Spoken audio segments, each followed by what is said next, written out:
Y así te damos la cordial bienvenida a nuestro programa Palabras de Vida Eterna. Este programa tiene el propósito de compartir el corazón de Dios a través de las Sagradas Escrituras. Desde ya te dejamos con la audición de este día.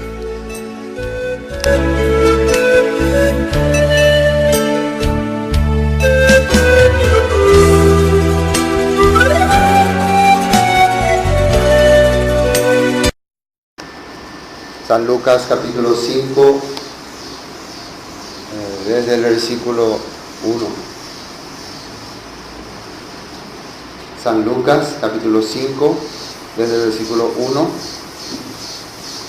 Aconteció que estando Jesús junto al lago de Genezaret, el gentío se agolpaba sobre él para oír la palabra de Dios. Y vio dos barcas que estaban cerca de la orilla y del lago, y los pescadores, habiendo descendido de ellas, lavaban sus redes. Y entrando en una de aquellas barcas, la cual era de Simón, le rogó que la apartase de tierra un poco, y sentándose enseñaba desde la barca a la multitud. Cuando terminó de hablar, dijo a Simón: boga mar adentro y echad vuestras redes para pescar. Respondiendo Simón le dijo: Maestro, toda la noche hemos estado trabajando y nada hemos pescado, mas en tu palabra echaré la red. Versículo 5. ¿Cómo están? Hace calor bastante. Una vez más nos vamos a tratar de compartir y analizar lo que la Biblia está diciendo. Entonces, la vez pasada estábamos hablando un poco del capítulo 4 sobre la tentación de Jesús. Cómo Jesús pudo contrarrestar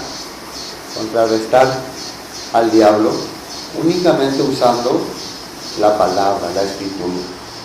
Entonces, por eso podemos decir que una persona lleno del Espíritu Santo es una persona llena de la palabra de Dios. O sea, el poder que está en una persona que es guiado por Dios es a través de la palabra. Es un poder. Y el poder, generalmente el poder es algo, una fuerza, ¿no? Entonces, por eso muchas veces una persona, cuando se manifiesta en su vida un cambio, algunas manifestaciones, generalmente es consecuencia de la palabra que está llegando a su vida, que Dios está usando. Y muchas veces también ese poder algunas personas tienen el deseo, ¿no?, de aprender y conocer más. ¿Me entienden? Ese es parte del poder de la palabra. Cuando empieza una persona a escuchar, a oír, si realmente está llegando el poder de Dios en su vida, entonces quiere aprender más. Ahora, ¿cómo nos damos cuenta que está llegando la palabra pero no el poder de Dios? Cuando ya hasta acá nomás, ya me cansé ya, o vale más. Entonces, está llegando palabra, ¿no?, teoría, doctrina, pero no hay poder de Dios. Eso es muy importante entender también.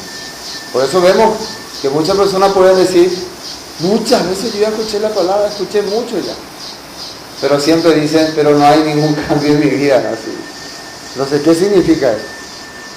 La palabra no solamente llega en palabras, sino también en poder.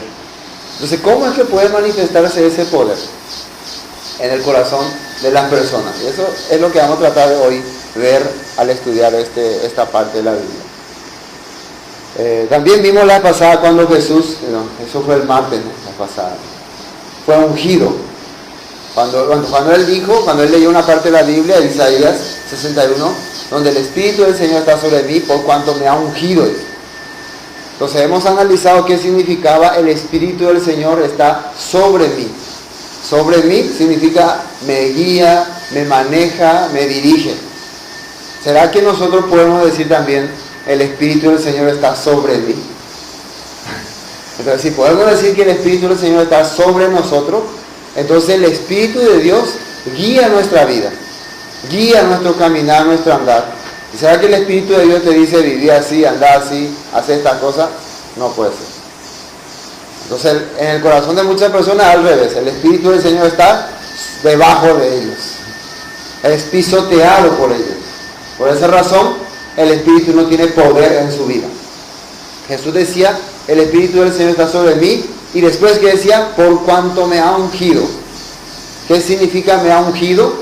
Me ha elegido o me ha llenado, me ha cargado de proyectos, ideas, planes. Eso significa. Pero eso ungido es igual que escogido o elegido. Y nosotros también, la traducción de ungido viene también de la palabra Cristo. Normalmente Cristo quiere decir ungido. O sea, eso es lo que significa Cristo en la palabra ungido. Entonces, cuando nosotros le llamamos los cristianos, podríamos decir también los ungidos. Más correcto que los cristianos que los ungidos, ¿no? Pero algunos, no, yo no quiero que me digan ungido. Yo soy un cristiano nomás. Yo no soy ungido. Así dicen algunos, ¿no? Él es el ungido del Señor. Piensa que es un super hombre, un super pastor, un super siervo. No. Los cristianos es igual que decir los ungidos. Entonces cuando la iglesia se llama, nuestra iglesia tiene el nombre iglesia cristiana tal, ¿no? Entonces tendría que ser iglesia ungida tal. Así es. Así es correcto. Iglesia, ¿qué significa? Sacados fuera o congregados fuera. Reunidos afuera. ¿Afuera de qué? Precisamente afuera del sistema, afuera del mundo. Entonces, ¿a quién le llama Dios la iglesia? Al local, al edificio, a los que han salido del sistema del mundo, a los que han sido ungidos. O sea, ¿quiénes están en la iglesia? Los ungidos. ¿Quiénes son los ungidos?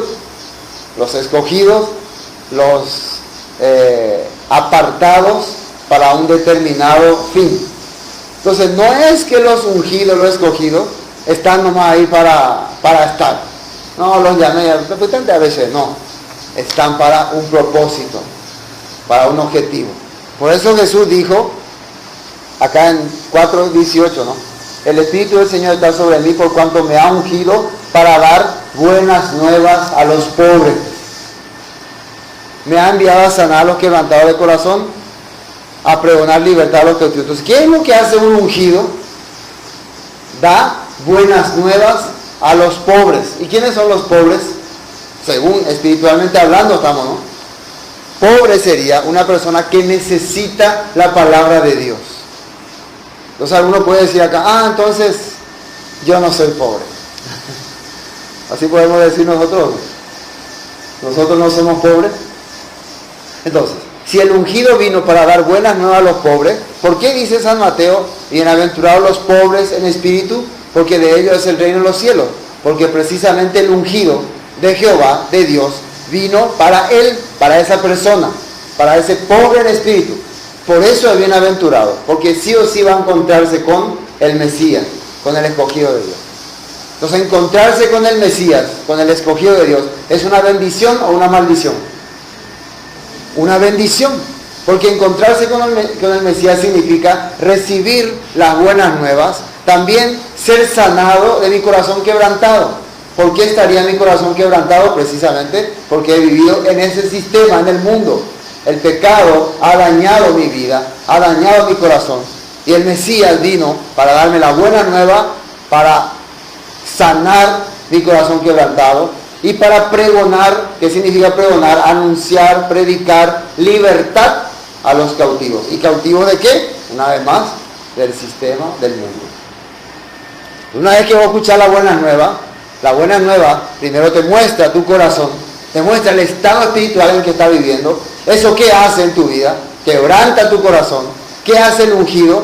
Sana tu herida. ¿Cómo? Redimiéndote, muriendo, derramando su sangre, pagando en la cruz el precio de tu pecado, haciéndote, purificándote de toda maldad. Y después te libera de la cautividad del mundo. O te deja otra vez ahí. Bueno, yo ya hice todo, ahora te dejo acá. Como muchas personas piensan. No, debo el creyente más a la salvo. Ya pesa, Dios te voy a popata. No, si es Dios te voy a popata, entonces tiene que sacarte de este sistema, de este mundo. Si es que no te has sacado de este mundo, si vos seguís todavía en el sistema, en el mundo, seguir cautivo por la opresión de Satanás, entonces todavía no escuchaste la buena nueva. Todavía no ha sido quebrantado tu corazón. Y mucho menos va a ser entonces sanada tus heridas. ¿Me entienden, no? Hasta acá. Esto es muy importante entender para comprender el trabajo de un ungido de Dios. Bueno, pasando al capítulo 5, vemos que antes del capítulo 5, ¿qué andaba haciendo Jesús? Acá en la Biblia dice, el capítulo 4, versículo 42. Cuando ya era de día, salió y se fue a un lugar desierto, y la gente le buscaba, y llegando a donde estaba, le detenían para que no se fuera de ellos. Pero él les dijo, es necesario que también a otras ciudades anuncie el evangelio del reino de Dios, porque para esto he sido enviado. Y predicaba en las sinagogas de Galilea. Jesús, ¿qué les parece a ustedes? ¿Qué visión tienen ustedes de Jesús que hacía? Él venía y estaba, miraba o predicaba. Él se quedaba callado. No, él no paraba. Por eso, ¿por qué será que muchas personas, este tema debe predicar, ya no vale, este tema me novena? Jesús, ¿ustedes creen que así era? Él perdía 3 años y medio estuvo en este mundo. ¿Qué piensan ustedes que había perdido el tiempo haciendo otra cosa? Todo el tiempo que tenía, ¿qué hacía él? Predicaba. ¿Y qué es lo que predicaba? ¿Alguien sabe qué predicaba? ¿Qué dice ahí que predicaba? Es necesario que también a otras ciudades anuncie el evangelio del reino de Dios, la buena nueva, el evangelio de la buena nueva del reino de Dios, porque para esto he sido enviado. ¿Para qué ha sido enviado Jesús? Para predicar el evangelio del reino de Dios.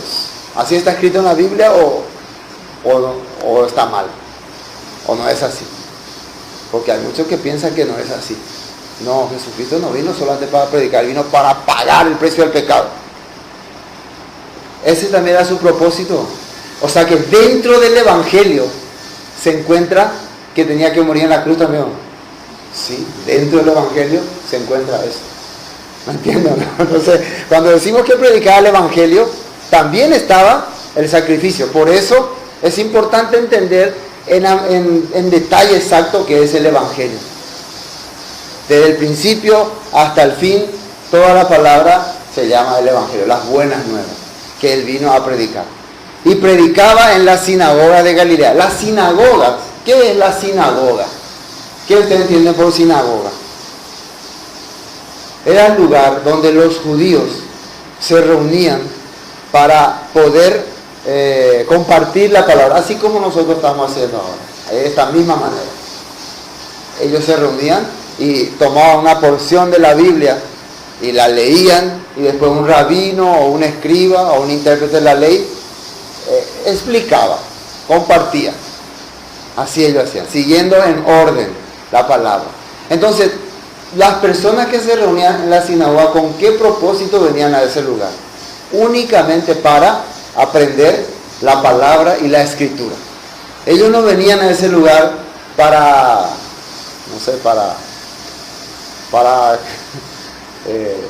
criticarle a otro, o bueno, seguro que había también, ¿no? Eso es normal, ¿no? El corazón del hombre es engaño. Seguro que también algunos iban para eso, ¿no? Para criticar, murmurar, hacer esto. Pero el objetivo por el cual tenían que ir a la sinagoga era para compartir la palabra. En ese tiempo uno no podía cambiar de iglesia, ¿no? Por ejemplo, no me gusta más esta sinagoga, no podía irse a otra sinagoga. Sí o sí había una sinagoga en el barrio, ahí tenía que ir. Entonces, el único lugar donde se encontraban así la comunidad, la sociedad, era en la sinagoga. Por eso para él la sinagoga era prácticamente una vida social también, un ambiente de sociedad. Entonces, Jesús llegaba en ese lugar, pero ¿con qué propósito? Predicarle la palabra a ellos. Es muy importante para qué viene la persona a este lugar. Podemos llamarle una sinagoga, un edificio. ¿Para qué se viene aquí? La sinagoga no era iglesia, no era la iglesia. Como tampoco este edificio era la iglesia. ¿Me entienden? ¿No? Igual podemos entender, ¿no? Si la sinagoga no era la iglesia, tampoco este edificio era la iglesia. Entonces, ¿qué era la iglesia? Ya dijimos que era la iglesia. ¿Qué era la sinagoga? Es un lugar donde se reunían para escuchar, para compartir la palabra de Dios. Con ese objetivo también las personas se reúnen. ¿Me entienden? Hubo muchos romanos que al ver la vida de los judíos se maravillaban ellos. Esta gente se reúne para alabar, para compartir a su Dios que ellos creen, que ni siquiera tiene imagen. Entonces, que ellos, al ver esa vida de esos judíos que se reunían, leían su Biblia, oraban, se maravillaban. Y ellos venían para tener tiranía, para tener poder, para manejarlo, pero al ver la vida de ellos, su corazón cambiaba y muchos romanos construyeron sinagogas a los judíos. ¿Sabían eso? Ellos construyeron sinagogas a los judíos. Significa que ellos también se encariñaron con la vida de los judíos. ¿Por qué? ¿Qué hacían los judíos? Se reunían a estudiar la palabra. Es una manera para ganar corazón de las personas incrédulas del mundo. Es simple, reunirse, compartir, aprender la palabra de Dios. ¿Qué les parece si fuera hoy por ejemplo, o el domingo, que es el día de la reunión, y las personas saben que ustedes son de la iglesia, pero les ven por ahí caminando en el shopping, paseando en la playa, un domingo? ¿Qué pensaría de ustedes?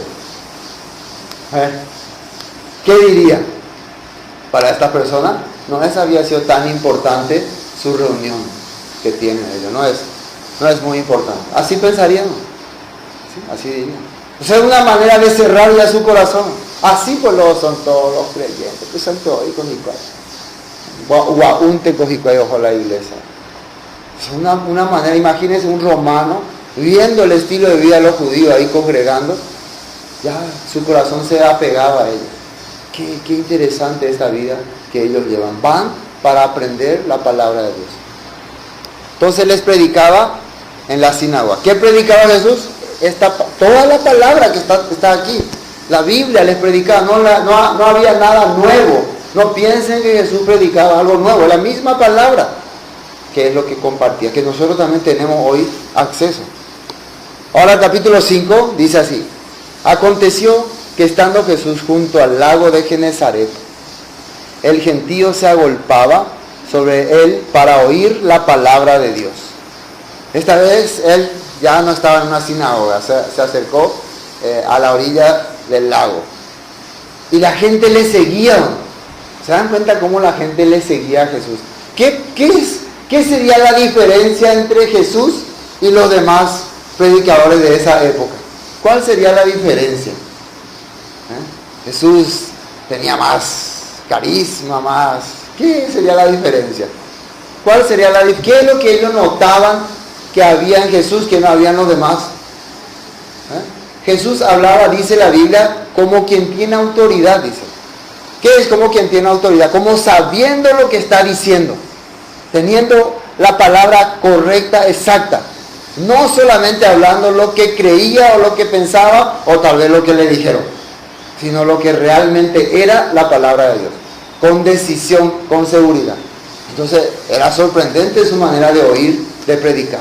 Por eso la gente se admira porque, según la palabra de Dios, un profeta había profetizado, esto vamos a leer enseguida, que va a llegar el tiempo en que el pueblo estará con hambre de oír la palabra. ¿En qué zona Jesús empezó a compartir la palabra? En la zona que le llamaban Galilea de los Gentiles, zona que estaba bajo sombra de muerte, tinieblas. ¿Qué significa eso? En oscuridad, angustiado, desesperado por oír la palabra. En esa zona él vino a compartir, a transmitir. Por eso la gente le seguía. La gente necesitaba, la gente pobre espiritual buscaba la palabra en aquel tiempo. Había pasado bastante tiempo que ya no se había oído una predicación netamente pura bíblica. Por eso la gente estaba desesperada. ¿Entiendes? Claro, hoy en día el sistema es el anticristo, que va a usar su marca. La marca del anticristo está ya está funcionando, si se puede decir. Entonces muchos ya están siendo atrapados por esa marca y ni se han dado cuenta. Están diciendo, yo jamás voy a dejar que la marca, que me pongan la marca, pero ya está siendo una persona que está trabajando para el sistema, para el anticristo. Entonces, ¿cómo puedo darme cuenta yo que no estoy en el sistema, que el sistema no me está manejando? Únicamente por la palabra de Dios, únicamente por la escritura. ¿Me entienden? Bueno, sigamos. Y vio 2 barcas que estaban cerca de la orilla del lago, y los pescadores, habiendo descendido de ellas, lavaban sus redes. Y entrando en una de aquellas barcas, la cual era de Simón, le rogó que la apartase de tierra un poco, y sentándose enseñaba desde la barca a la multitud.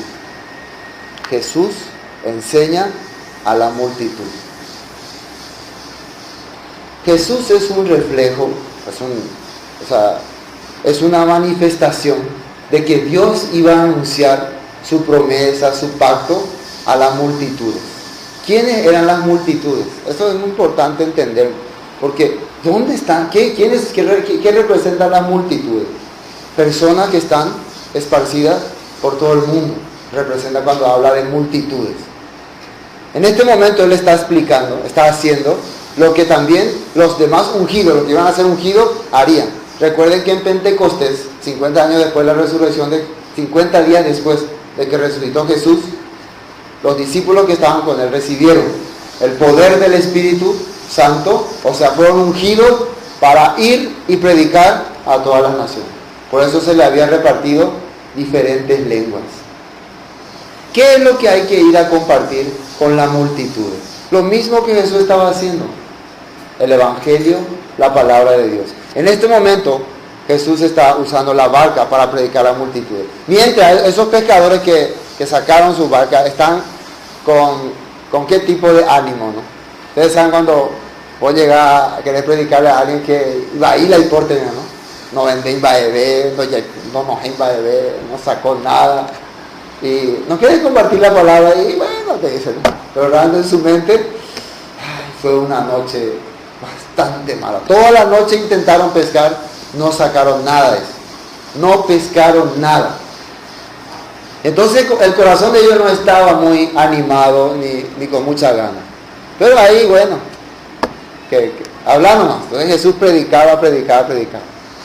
Sigamos leyendo para entender mejor. Cuando terminó de predicar, dijo a Simón, boga mar adentro y echad vuestras redes para pescar. Hay que entender muy bien lo que ocurre acá. ¿Cuándo es que Jesús empieza a ordenarle a Pedro para ir a pescar? Cuando terminó de hablar todo. Cuando terminó de decir toda la palabra. Toda la noche cuando Pedro intentaba pescar, ¿él había oído la palabra de Dios? No. ¿Él en qué estaba dedicado toda esa noche? En su trabajo, en su esfuerzo. Quiero pescar. Yo me imaginaba una vez, siempre yo me imaginaba que si él hubiera sacado muchos peces toda la noche, él no estaría ahí con ganas de querer oír palabras. Tendría que estar, ¿cómo se dice? Negociando, trabajando.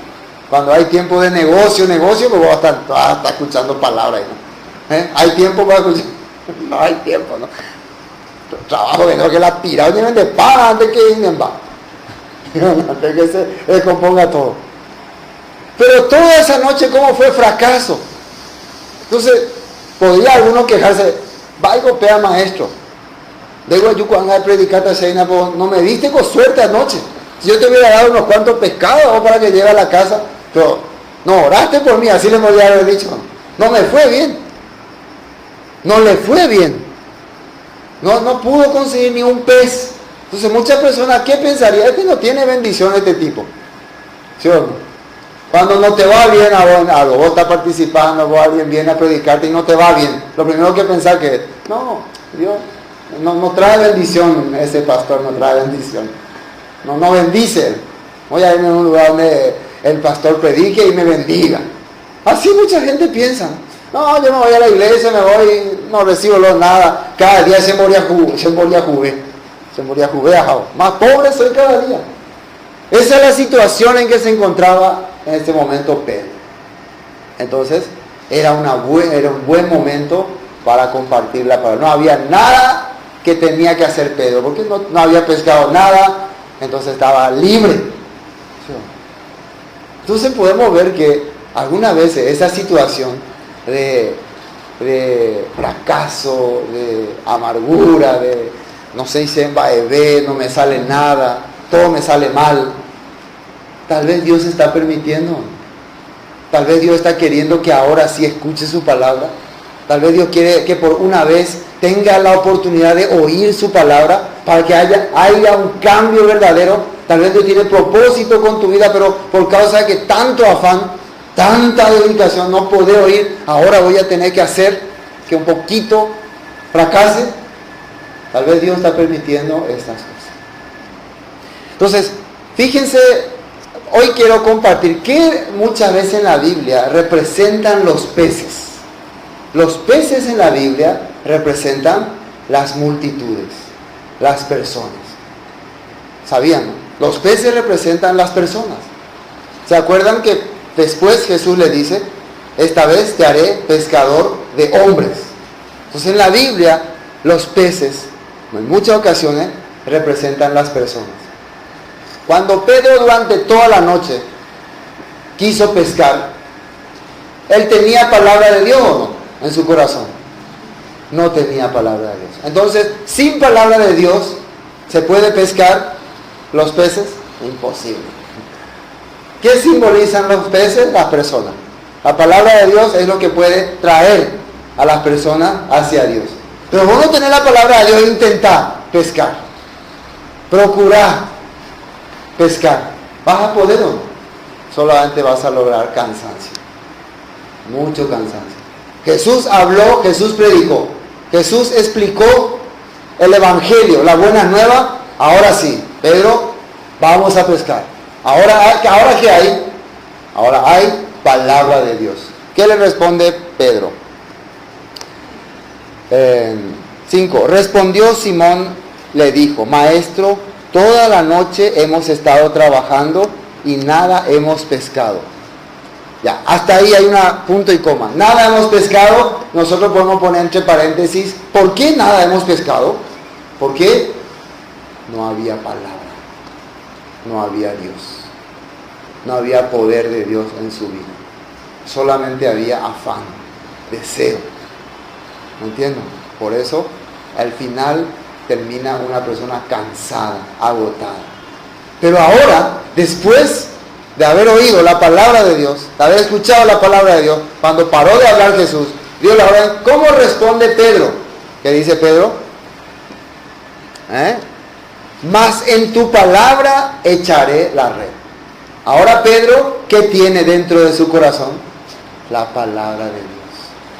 La palabra que Jesús está predicando. ¿Qué es la palabra? El Evangelio, las buenas nuevas, las noticias que Dios traía de lo que está escrito en la Biblia.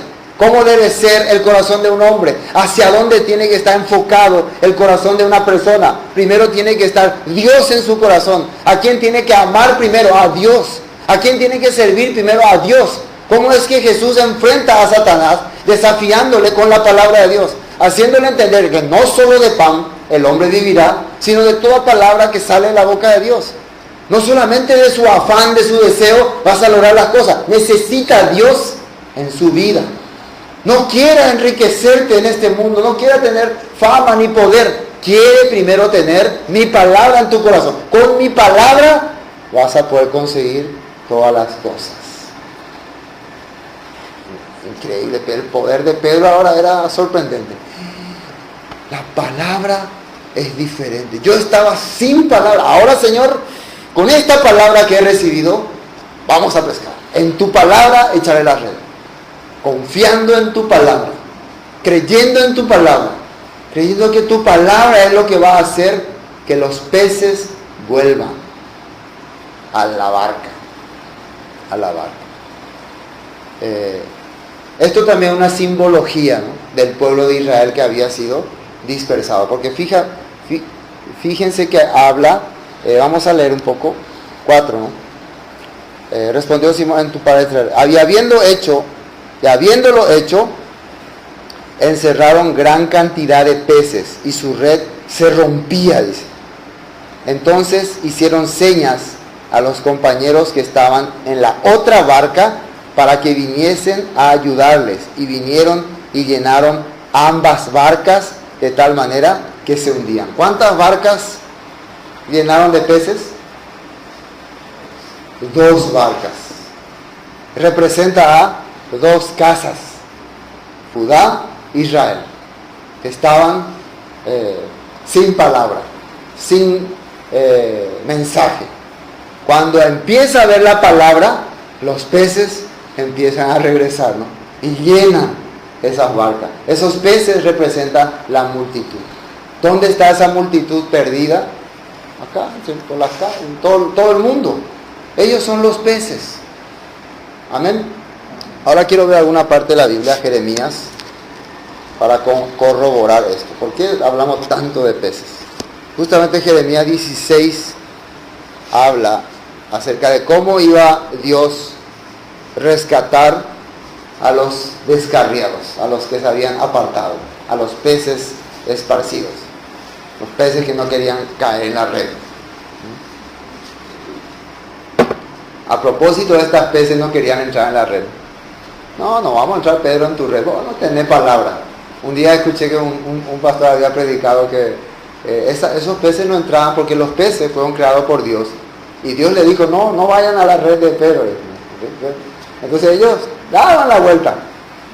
Pero cuando ya era Dios, su creador, le dice, vengan acá, porque ahora estoy yo. Entonces todos los peces de decir, vinieron ahí. Bien simpático esa narración. Ya escuché así.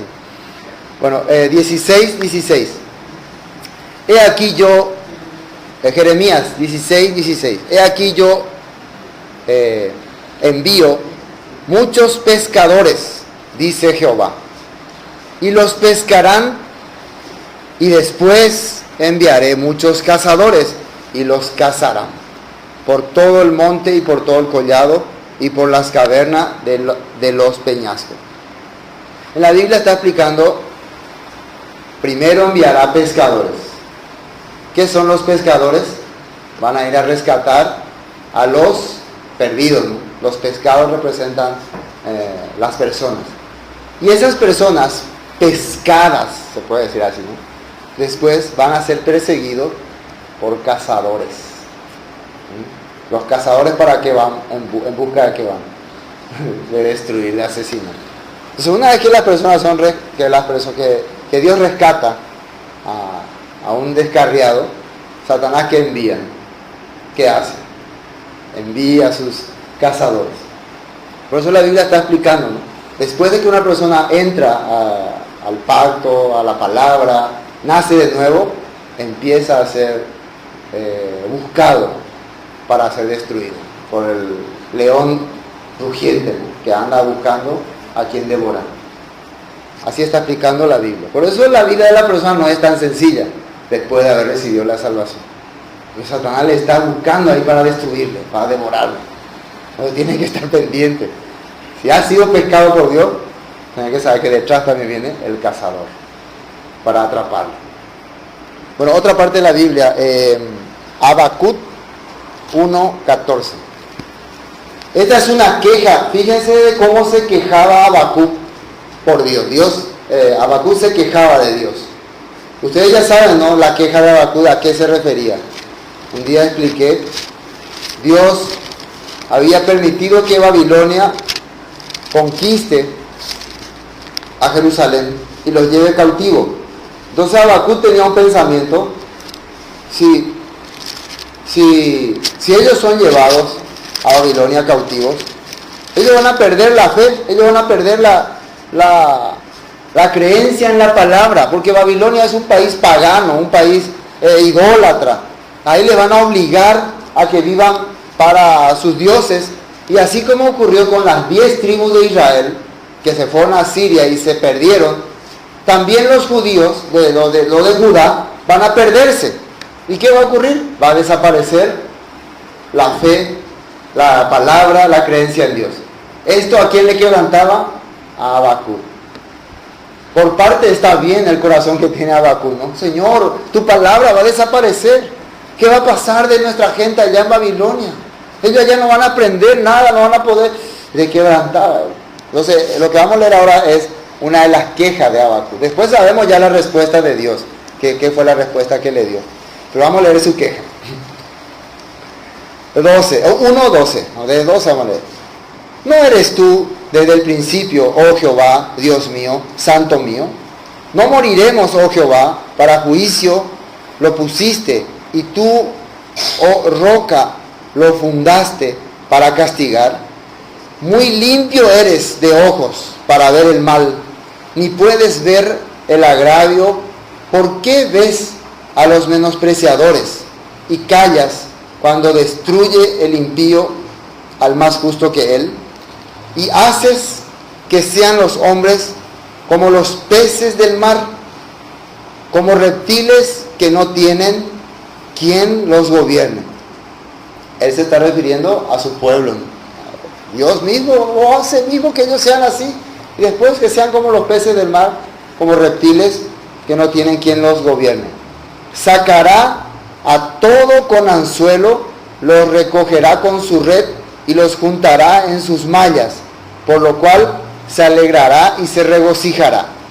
Por esto hará sacrificios a su red y ofrecerá sahumerios a sus mallas, porque con ellas engordó su porción y engrasó su comida. Vaciará por eso su red y no tendrá piedad de aniquilar naciones continuamente. Así está hablando Habacuc. Esto es, ¿qué es? Una queja. Entonces se dan cuenta que Habacuc, ¿cómo le está comparando a los israelitas y a todas las naciones? ¿En qué le está comparando? Como peces que van a ser atrapados por Dios, puestos en su malla y destruidos. Así él se está quejando, porque prácticamente de hoy ya arraso de cueva a la casa de Babilonia, lo mío que es yuca para de hoy es yuca se soca, de la neñaña. Así le está diciendo Dios, Habacuc a Dios. Después Dios le responde, ¿no? El justo, el que tiene mi palabra, el que realmente confía en Dios, va a vivir por la fe. El que no era luego de mí, va a morir. Acá o allá, igual va a morir. Así le está explicando.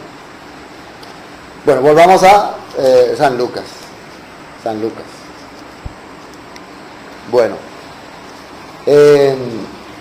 ¿Dónde nos quedamos? 7. Entonces hicieron señas a los compañeros, y viendo de tal manera que se hundía. Ya, hasta acá se llenaron de peces por la palabra, ¿no? Entonces, cuando vos te das cuenta que la palabra tenía poder, funcionaba, ¿qué produce en el corazón de esa persona? Vamos a ver qué pasó. Viendo esto, Simón Pedro cayó de rodillas ante Jesús diciendo: apártate de mí, Señor, porque soy un hombre pecador. ¿Qué significa esto? Acabo de ver un gran poder, un gran milagro, gran señal. Soy un pecador. Y una vez más, ¿qué es la palabra pecador en la Biblia? ¿Qué representa? ¿Qué significa? Una persona que menosprecia la ley de Dios, la palabra de Dios, los estatutos de Dios. ¿Por qué Pedro entiende que es pecador? Hasta ese momento, ¿cómo él estaba viviendo?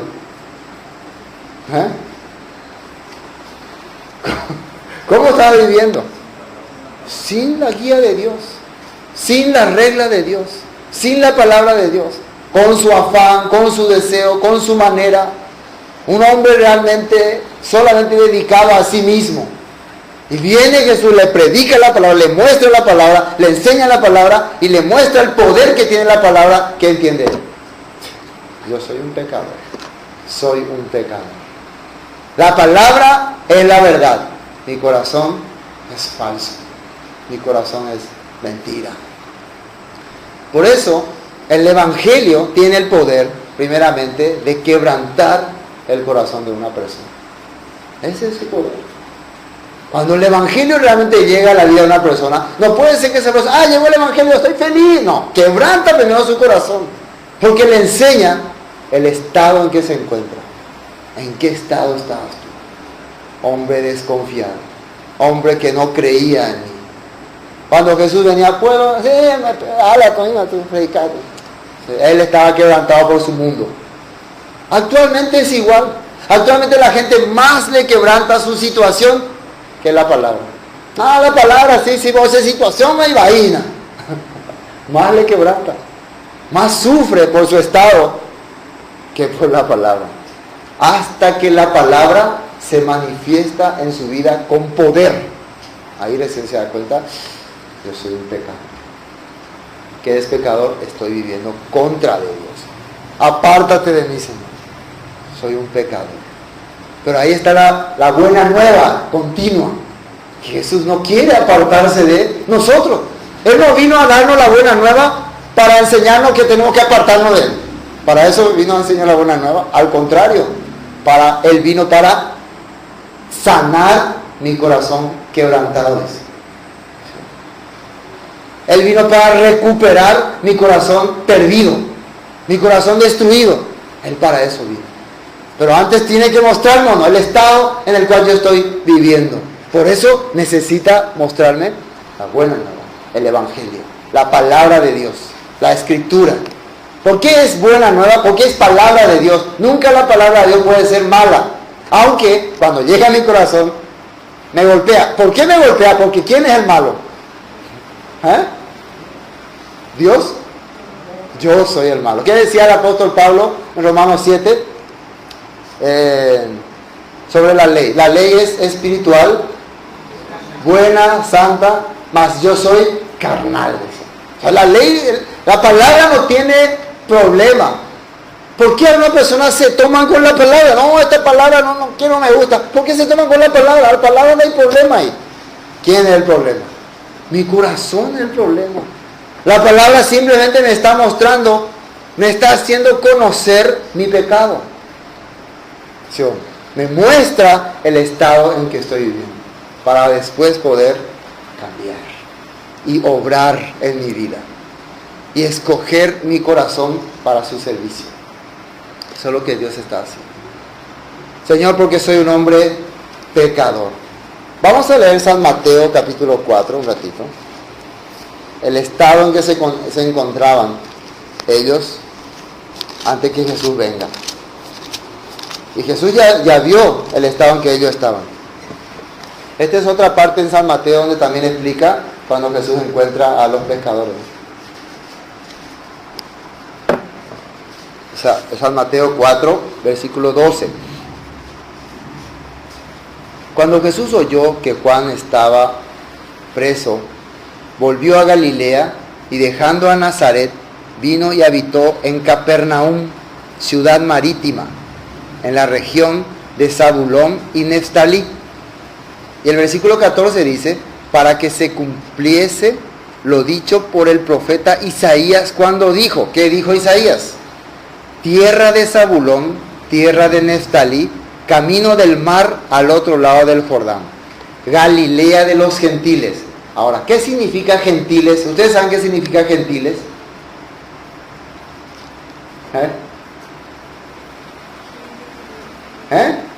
¿Qué es gentiles? ¿Judíos? No, judíos no. Extranjeros. O no judía. Gente que no pertenece al pueblo judío. ¿Por qué se le llamaba Galilea de los gentiles? Si en ese lugar vivían anteriormente los israelitas, la tribu de Israel, ¿por qué después se le llamó Galilea a los gentiles? Porque cuando las 10 tribus de Israel fueron llevadas cautivas, en su lugar el rey de Asiria trajo otros ciudadanos de otras naciones, de otras naciones que él conquistó, trajo ahí, los dejó ahí. No sé si han leído una parte en la Biblia, en Reyes creo que está, que esa gente era comida por leones. Los leones le comían. ¿Leyeron alguna vez? Va a leer la Biblia. No, en Reyes sale, ¿no? Entonces, esa gente reclamó, Señor, al rey de Asiria, acá hay leones que nos comen. Bueno, el que hablaba todavía no había sido comido, pero que están comiendo a nuestra gente. Acá parece que esta tierra no está de acuerdo con nuestro estilo de vida. Parece que la gente de acá tenía otro estilo de vida. Entonces el rey, ¿qué hace? Envía a algunos israelitas que más o menos saben la palabra y que enseñen ahí la palabra. Ahí enséñanle la palabra, así. Y de ahí los leones ya no le comían más. Eso saben reyes. Ahora no me acuerdo, por eso no le puedo decir, pero está en la Biblia, yo leí. ¿Por qué ocurre eso? Es porque empezó a mezclarse de gente de otra nación en esa tierra. Pasando el tiempo, esa gente se mezcló ahí. Gente de otras naciones, se le enseñaba más o menos la Biblia, algunos más o menos conocían, entonces vivían así. Por eso se le dice Galilea de los gentiles. Eso es para que entiendan por qué es Galilea de los gentiles, lugar de extranjeros. Precisamente en ese lugar de extranjeros, ¿quién aparece? Jesús. El versículo 16. El pueblo asentado en tinieblas vio gran luz. Isaías ya profetizó. Tinieblas significa sin palabra, sin enseñanza, sin instrucción. En ese lugar vieron ellos gran luz. ¿Quién era esta luz? El Mesías Jesús. Y los asentados en región de sombra de muerte, luz les resplandeció. Así está escrito. Esta era la región donde vivía Pedro, donde Jesús vino para compartir la palabra, donde la gente le seguía. ¿Por qué esa gente tanto le seguía? Porque estaban viviendo en sombra de muerte, en desesperación. Pero no sabían, eran personas ignorantes en la palabra de Dios. ¿Me entienden? Entonces Jesús vino para abrirle los ojos. ¿Quiénes son gentiles también? ¿Ustedes conocen a un gentil por acá cerca?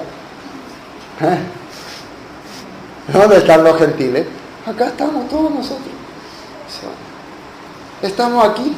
O sea que esta profecía, esta promesa, ¿era para nosotros o no? ¿Es para nosotros o no? Para que ya dejemos de vivir en sombra de muerte, en oscuridad, que significa sin palabra, sin guía de Dios, y regresemos a las sendas antiguas.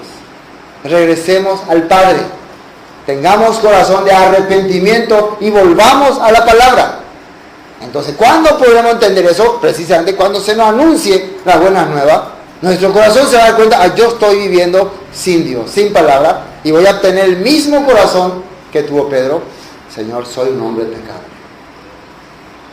Ninguna persona que ha tenido un verdadero encuentro con Dios, puede decir, puede reaccionar de esta manera: seo salvo, seo arecoma la palabra, seo justo. Ese no es reacción de una persona que ha tenido un contacto con Dios verdadero. El que ha tenido un contacto con Dios verdadero, ha visto el poder de Dios, el milagro de Dios en su vida.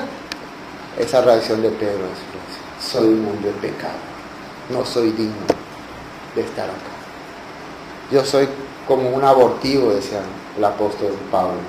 Soy el último, no soy digno de ser llamado apóstol. Así él hablaba. Ese es el corazón de una persona que se ha dado cuenta de su condición. Se ha dado cuenta quién es. ¿Por qué? Dios le ha mostrado. ¿Me entienden? Bueno, sí, volvamos a San Lucas.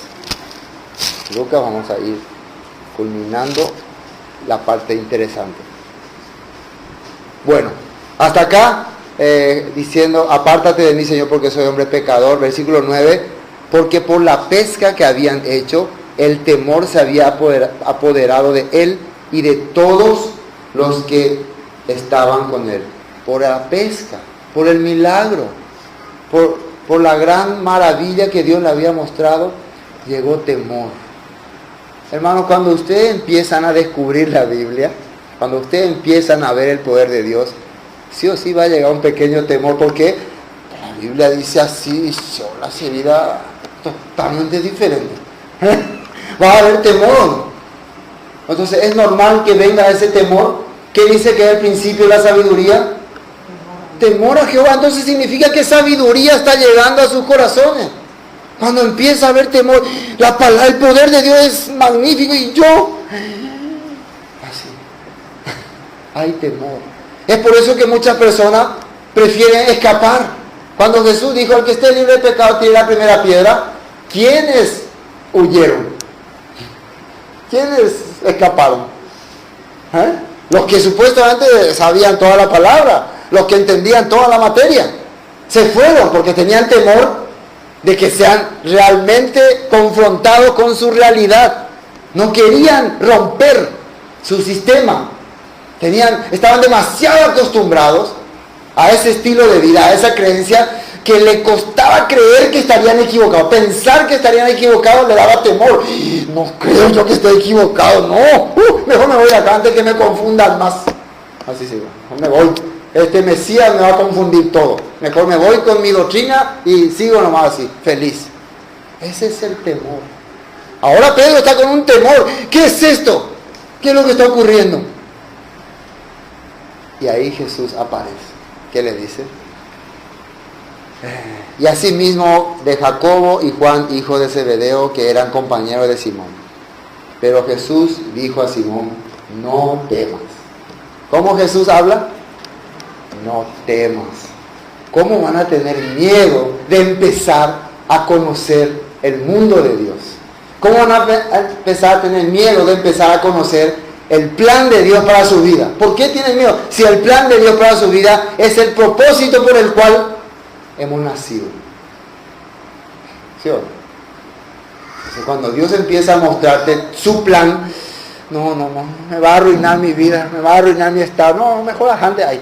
A continuar, esa vida, mi vida normal, ahí la familia, los amigos. No, se va. Ay, pero no temas. Que miren la palabra que le dijo. Desde ahora serás pescador de hombres. Te vas a convertir en un predicador, en un ungido, en alguien que va a anunciar las buenas nuevas. Una persona que recién nomás estaba amargado, estaba triste, no quería saber nada, porque había fracasado en su pesca, pero de repente había visto gran milagro. 2 barcas se llenaron de peces. Eso es mucho dinero, ¿no? Sí, muchísimo dinero. Parece que se sacaban la lotería. Una de las maneras de descubrir si una persona llamada por Dios es correcta o no, aquí nos está mostrando Dios. El que es llamado por Dios para servir no va a tener peso de haber dejado todo lo que el mundo le podía haber dado por la palabra. No va a tener peso.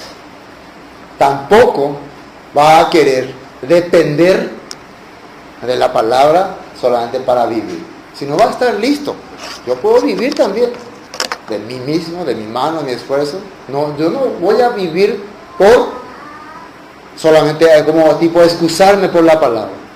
Muchas personas piensan que los que predican o los que se dedican a la predicación, esto no tiene nada que hacer, son vagos, por eso se dedican a predicar. Así piensan muchos, así creen. Por eso uno que quiere ser predicador, que va a predicar, no tiene que pensar, a ver, me va a ir bien predicar o me va a ir bien trabajar. Voy a pensar, no, si predico voy a vivir bien, voy a tener auto, casa, mejor voy a predicar nomás. Si piensa así, entonces es un falso llamamiento, mal llamado. Por eso es mejor, antes de que Dios te llame para predicar, ya aprender ya a hacer muchas cosas, tener ya una profesión, un oficio, algo. Ser un buen carpintero, un buen vendedor de diario, un buen algo. Entonces vos no vas a decir, yo vine acá a ser predicador porque no sé hacer otra cosa. Fuera de predicar no sé hacer nada. Un predicador no tiene que hacer. El apóstol Pablo tenía un oficio. Sí, él trabajaba. Cuando no había plata, trabajaba. Y se sentía avergonzado por eso. Al contrario, se sentía orgulloso. Porque él decía, yo no dependía de ustedes para ir a predicar. No pueden ustedes acusarme que yo les pedí, denme por favor para mi plata, para vivir. No. Cuando yo no tenía, trabajaba, porque tenía mi oficio. Yo hacía tienda y de eso me mantenía. Ese es un llamamiento verdadero. En este momento, Pedro, nada más y nada menos que 2 barcas llenas de peces tiene. 2 barcas llenas de peces. Dios le está mostrando, acá están 2 barcas llenas de peces. Señor, te seguiría, pero primero voy a vender todo esto, y después te sigo. Así le podría decir o no. Pero así diría mucho. Fíjense, ¿a dónde está el corazón? Mira la cantidad de dinero que voy a hacerle esto. Así estaría o no el corazón de Pedro. Pero en ese momento, ¿qué hicieron ellos? Vamos a ver. Y cuando trajeron a tierra las barcas, dejándolo todo, le siguieron. Así dice, dejándolo todo, le siguieron. ¿Por qué muchas personas tienen miedo de dejarlo todo? ¿Por qué se asustan? ¿Dónde está su esperanza? En el sistema, en la marca del anticristo. Él me ofrece, el anticristo me va a ofrecer todas las cosas, y perder eso me va a dar miedo. Seguirle al Mesías realmente significa dejar todo. Dejar todo. Está dispuesto a dejar todo. Ese es el llamado, el ungido, el discípulo verdadero. Dios un día buscó, encontró, le llamó, Él le siguió. Amén.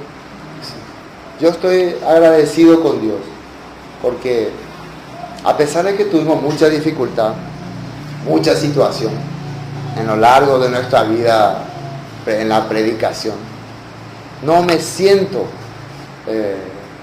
¿cómo puedo decir?, arrepentido, porque me di cuenta en este tiempo, eso no fue mi decisión, fue Dios mismo que quiso que vaya a este camino.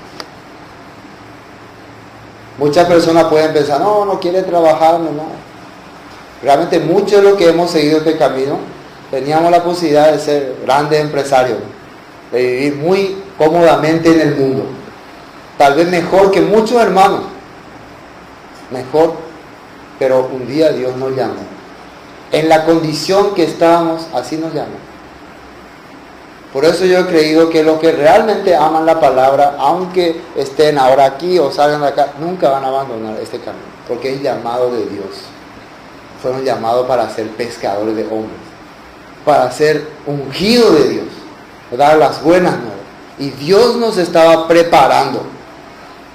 Así es. Así como Dios preparaba al pueblo de Israel en Egipto 400 años, luego los saca para hacer una nación santa y fuerte y destruir a la nación pecadora de Canaán, así Dios nos estaba preparando también. En donde estábamos, tal vez en catolicismo, en protestantismo, en el lugar donde estábamos, ahí Dios nos estaba preparando para un día darnos su palabra verdadera, para ir a dar luz, hacer luz en las naciones. Amén. Ese es el llamamiento verdadero. Por eso Dios nos dice, no temas. Por eso, hermanos, no tienen que tener miedo de descubrir la palabra de Dios, de ir encontrando cosas que tal vez nunca habían entendido muy bien. Al contrario, hay que continuar. Pedro recién estaba entrando en un mundo que se iba a abrir cada día más, ¿o no? ¿Ustedes creen que aquí ya se le abrió todo el panorama a Pedro? ¿Acá ya entendió todo él? ¿Aquí ya comprendió todas las cosas? No. Muchas cosas vendrían después. Pero desde ese momento el camino ya lo hacía Dios. Ya él seguía las pisadas del pastor. Amén. Nosotros también, desde que Dios nos llamó, Él se encarga. Él por eso nos está abriendo y tal vez muchos conflictos llegarán. Por eso nosotros podemos estar agradecidos. Amén. Bueno, vamos a terminar hasta acá.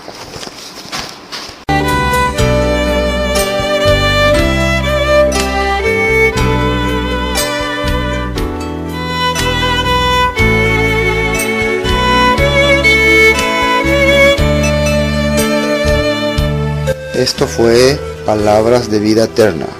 Cualquier consulta que tengan sobre el tema que hemos tratado hoy, nos envían sus mensajes al 0981 60 46 77 y estaremos respondiéndoles con mucho gusto. Bendiciones y hasta pronto.